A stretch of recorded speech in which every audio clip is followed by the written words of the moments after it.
அஸ்ஸலாமு அலைக்கும் வரஹ்மத்துல்லாஹி வபரகாத்துஹும். அல்லாஹ் அல் குர்ஆன் ஷரீஃப் சூரத்துல் அன்ஃபால் முதல் வசனத்தில் இவ்வாறு சொல்லுவான், ஃபத்தகுல்லாஹ வஅஸ்லிஹு ذات பைனிக்கும்.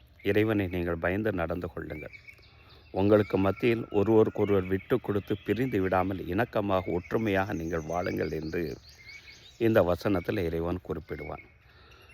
அதேபோல் சூரத்துல் ஹுஜராத் 10வது வசனத்தில் இன்னமல் முக்மினூன யஹ்வா, இறை நம்பிக்கையாளர்களெல்லாம் சகோதரர்கள் தான். எனவே ஃபாஸ்லிஹு பைன அகவைக்கும், உங்களுடைய சகோதரர்களுக்கு மத்தியில் ஒருவருக்கு விட்டு கொடுத்து இணக்கமாக சந்தோஷமாக ஒற்றுமையாக வாழுங்கள் என்று இந்த வசனத்தில் இறைவன் இவ்வாறு குறிப்பிடுவான். நபித்தோழர் அபூதர்தார் ரலியல்லாஹு அன்ஹு அவர்கள் ஒரு ஹதீஸ் அறிவிப்பாங்க. இந்த ஹதீஸு ஜாமியு திர்மிதி மற்றும் சுனன் அபுதாது போன்ற ஹதீஸ் நூற்களில் இந்த ஹதீஸு பதிவு செய்யப்பட்டிருக்கும்.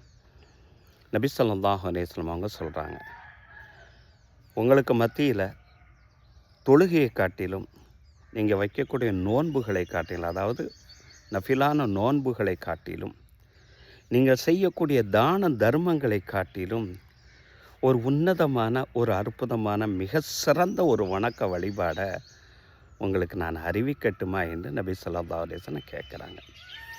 அப்போ தோழர்களெல்லாம் சொல்கிறாங்க, யார் ரசூலல்லாஹ், அவசியம் எங்களுக்கு அறிவித்து தாருங்கள் என கேட்கக்கூடிய நேரத்தில் நபி ஸல்லல்லாஹு அலைஹி வஸல்லம் சொல்கிறாங்க, உங்கள் சகோதரர்களுக்கு மத்தியில் ஏதாவது ஒரு பிணக்குகள் இருக்கும், அந்த பிணக்குகளை சரி செய்து அவர்களை ஒற்றுமைப்படுத்துறது இருக்குது பார்த்துட்டிங்களா, அதுதான் மேல் கூறப்பட்ட வணக்க வழிபாடுகளை காட்டிலும் மிக உன்னதமான ஒரு செயல் என்று சொல்லிவிட்டு நபி ஸல்லல்லாஹு அலைஹி வஸல்லம் சொல்கிறாங்க, இப்போ இன்ன ஃபசாத தாத்தல் பைன், உங்களுக்கு மத்தியில் இணக்கம் இல்லாமல் ஒருவருக்கொருவர் சண்டையிட்டு குழப்பத்தை ஏற்படுத்துவது என்பது ஹிய ஹாலிகத்துன், அது சிறைப்பதற்கு சமம் என்றார்கள்.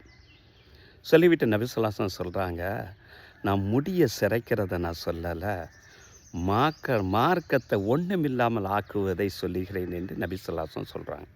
அதாவது உங்களுக்கு மத்தியில் இணக்கம் இல்லாமல் நீங்கள் பிரிஞ்சு போவது மார்க்கமே இல்லாமல் போய்விடும் என்றார்கள் நபி ஸல்லல்லாஹு அலைஹி வஸல்லம் அவர்கள்.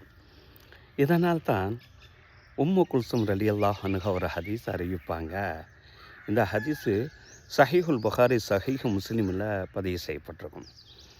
நபி ஸல்லல்லாஹு அலைஹி வஸல்லம் சொல்கிறாங்க, லைசல் கதாப், ஒரு மனுஷன் பொய்யனாக ஆக மாட்டான்.